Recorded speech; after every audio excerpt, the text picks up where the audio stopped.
Hey, how you guys doing? My name's TB, and today we're going to be talking about My Hero Academia Season 3, Episode 41. And oh my god, finally the villains are here, guys. They're here, they're doing their thing, they're mixing things up, they're starting, to actually do something, to be a presence in this show.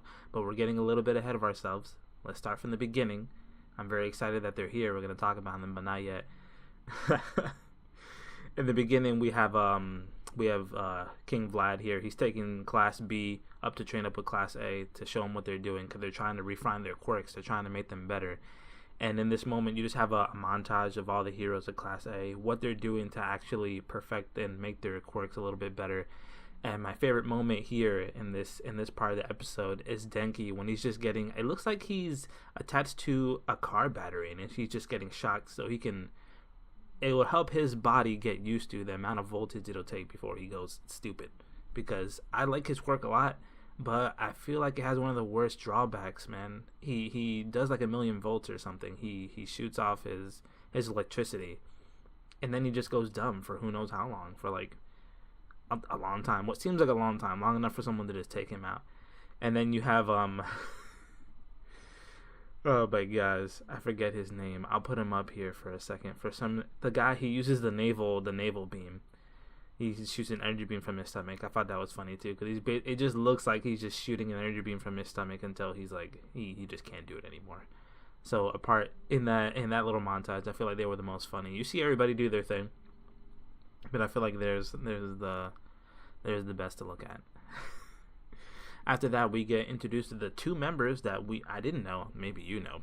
I didn't know. There was two more members to the Pussycat, I guess, team.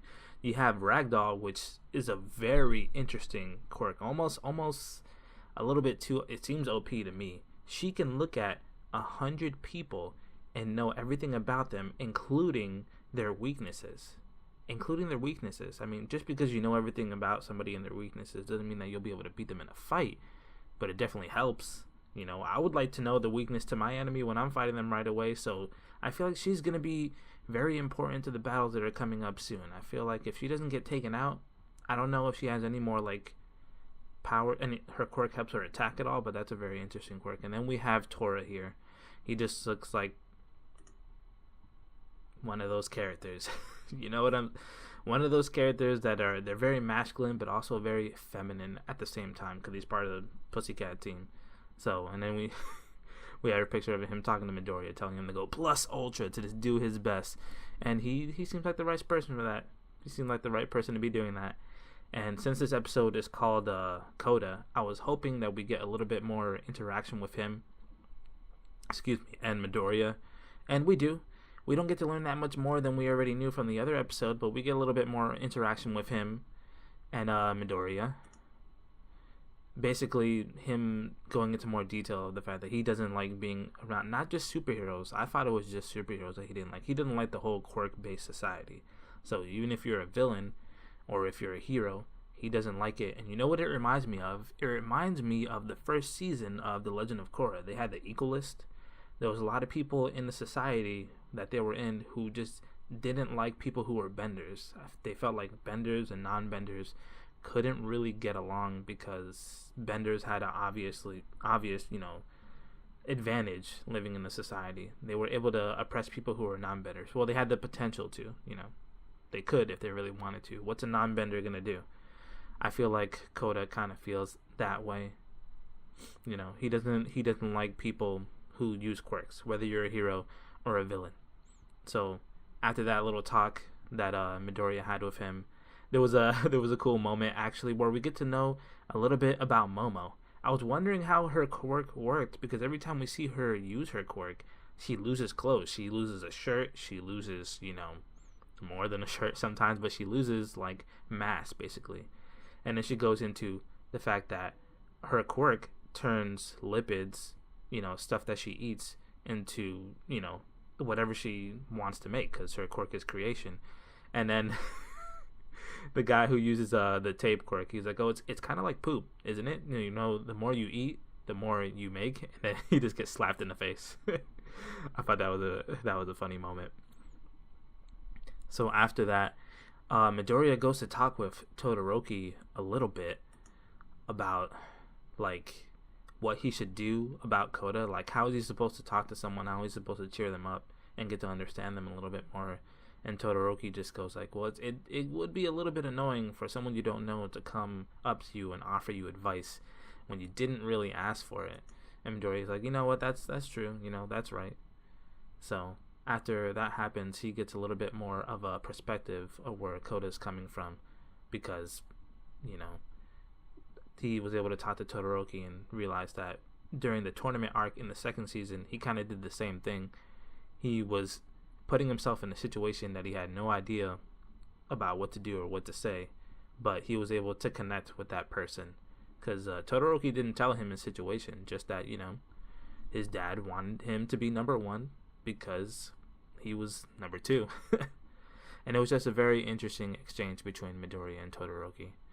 After that, we get a little bit of a showcase of who the villains are, whether I'll put them up now. We have a couple villains there that we have not seen yet.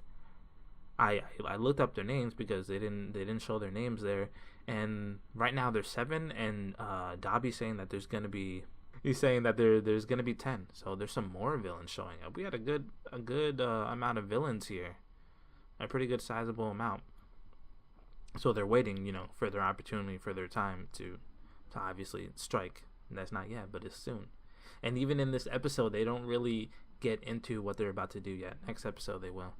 I'm excited, man. I really am excited. Eraserhead goes into the fact that there's some people in Class A who didn't do so well, so they're gonna get some extra training, some extra lessons, and it sucks, man, because for the 4 people that need the training, they stopped their training at 2 a.m. and then they had to wake up at 7 a.m. to train some more, and they're just exhausted, they're tired.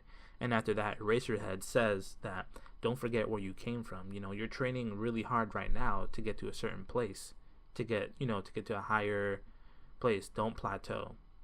Don't forget where you came from. And then you have Bakugo, Todoroki, and Midoriya like, oh, where did I come from? Why am I here? And they just have a nice little... I feel like every once in a while the show likes to give a little flashback of like what the main characters are dealing with, so we kind of see where they're at, their mentality. They always want to like refocus on them a little bit.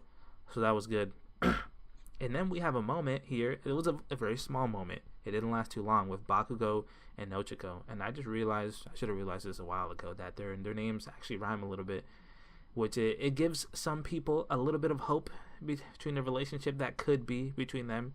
It's just a cute little moment where she's like, oh, I didn't notice you were so good with this knife. And I was like, yeah, I noticed that. And it was snuck in there a little bit, but I noticed it. And then with work comes play, so we have Pixie Pop going there announcing the little play session that they're gonna have with the team. I believe it's Class A versus Class B, seeing who can scare each other the most, if he even gets scared. And then again, the 4 students that didn't do so well during the training get taken by Eraserhead, and we just see her expression right here, man. It's great. It's perfect. They get to train a little bit more. But hopefully they'll be up to snuff, with everyone else who's doing pretty good. And then the villains attack when they're trying to have fun, when they're playing around, which is kind of a good moment for them, I guess, because they've been training, so I bet they're tired. But this is a good moment for the villains to attack, and we see a little bit of, I think it's Himiko's quirk. It's either her quirk or it's just a weapon that she's using. Hopefully it's related to her quirk, but it's like this poisonous gas that you see one of the students get knocked out from, but then they realize it right away, and they try to cover their mouths and see if they can avoid getting knocked out by this poisonous gas. And you have Dabi here. We get to see a little bit of his quirk. How's that look? It has something related. I don't know if he could just make fire, or if he touches things they just get incinerated, but his fire is blue and not red, so maybe it's more powerful than Todoroki's fire. Maybe, we don't know. Could be. At the end here, we just get a shot of Kota here. I think one of the villains that we haven't seen yet, obviously he's wearing a cloak or a robe. He shows up behind Kota, so I forgot to mention, when Midoriya was talking to Kota, there was like this mysterious it looked like someone punched a wall, and I'm wondering who it was. If it was Kota. If it was Kota, that takes some strength to make that dent in that rock there. So I'm not sure, but he might have a quirk. He might be able to defend himself in some way. And that's the end of the episode. Let me know what you guys thought of this episode. Let me know what you guys thought of this review. I'm having a blast just covering, this third season. And I feel like this episode was the best one so far that we got. It's only the third episode of the season, but I feel like things are finally picking up. Like, we finally get to see what these students are made of. We saw them in the tournament and got to use their quirks there. We saw Todoroki and Midoriya and Ida use their, quirks against, oh my gosh, how could I forget Stain? Anyway, yeah, we saw them do that. So, excited, man, excited. Like the video if you did, and I'll see you guys next time. Bye.